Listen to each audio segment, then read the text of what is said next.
Minoxidil has been a beacon of hope for many and for decades.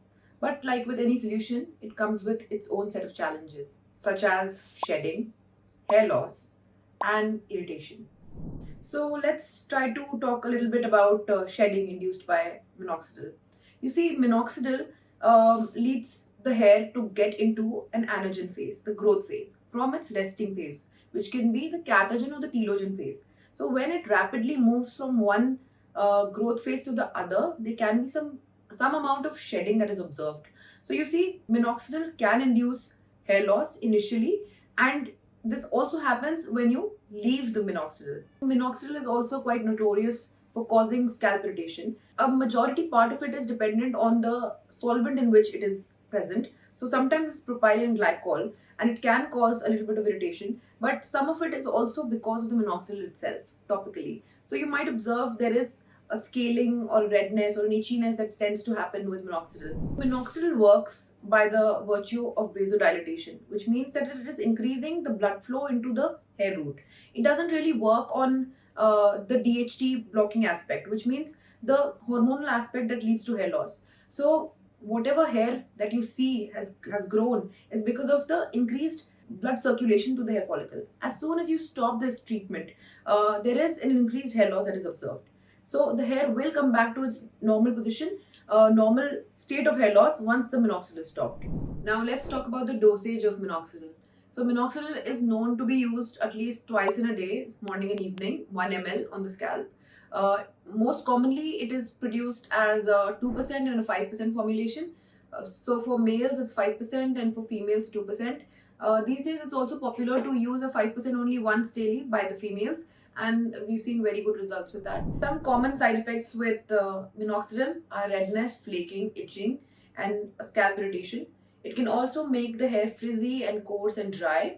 So it is recommended to use a hair serum right after. There are some other side effects. Minoxidil can cause postural hypotension, which means this medicine was traditionally used in hypertension.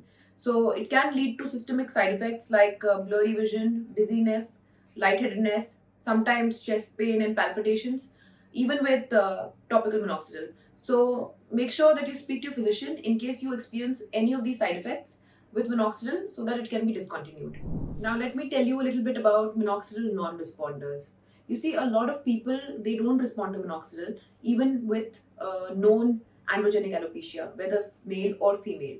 So this is because of lack of a receptor which is called the sulfotransferase receptor. A lot of people don't have this receptor in their hair follicle. Now, once minoxidil reaches the hair root, it is converted into minoxidil sulfate. So, this minoxidil sulfate is absorbed by the sulfotransferase receptor in the hair follicle.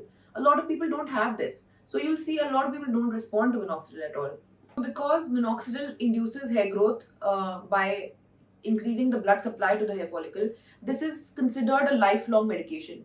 As long as you use the minoxidil, you will have thick growth and the hair will remain dense and the shedding will stop. But as soon as you leave the minoxidil, you'll see that the shedding increases and you might even lose the hair that you have gained while applying this minoxidil. So you have to understand that minoxidil is a lifelong commitment.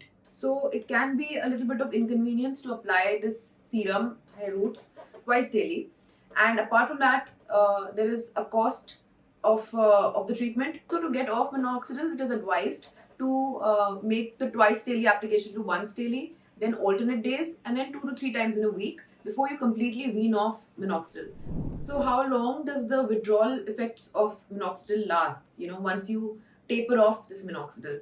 So it can last anywhere between weeks to a few months. The rate of hair growth will resume to what it was prior to the commencement of the treatment. As soon as you stop the minoxidil, the hair will come back to its original position. Depending on your own hair growth cycle and the duration of time you have been applying minoxidil, the duration and the severity of the withdrawal effects of leaving minoxidil can differ from person to person.